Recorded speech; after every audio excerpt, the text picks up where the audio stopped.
हक जरूर आएगा, जुल्म के ऐवानों को गिराने आएगा, फसाद मिटाने आएगा।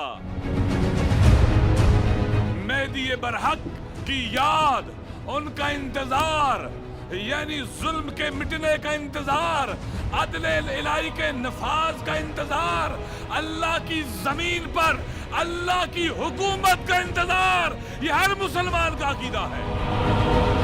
शहीद कायद उन्हीं लोगों में से थे जो इस बात पर यकीन रखते थे, ईमान रखते थे कि अल्लाह की जमीन पर अल्लाह का हुक्म चलना चाहिए, ना किसी नमरूद और फिरौन और शद्दाद और तागूत और यजीद का।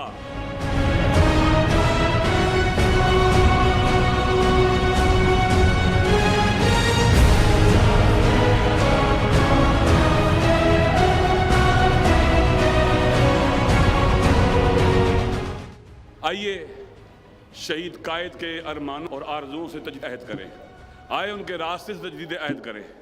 क्या शहीद कायद, हम अपने खून के आखिरी कतरे तक हम शिया सुन्नी यूनिटी के लिए काम करेंगे, वतन के इस्तिक़लाल के लिए काम करेंगे, आलमी क़ुव्वतों के नफूज़ को रोकने के लिए काम करेंगे, मुकावमत करेंगे, जुल्म सतीज़ रहेंगे, आज़ादारी शहीद व शुहदा को आगे बढ़ाने के लिए काम करेंगे, वतन के तमाम बेटों में जो भी हों, मुस्लिम और गैर मुस्लिम, सबको यकजा करने के लिए काम करेंगे, पाकिस्तान को बावकार वतन बनाने के लिए काम करेंगे, ताकतवर बनाएंगे। और इंशाअल्लाह एक दिन ज़रूर आएगा कि पाकिस्तान का 20 करोड़ आवाम का एटमी मुल्क दुनिया इस्लाम के ताकतवर तरीन ममालिक में शुमार होगा।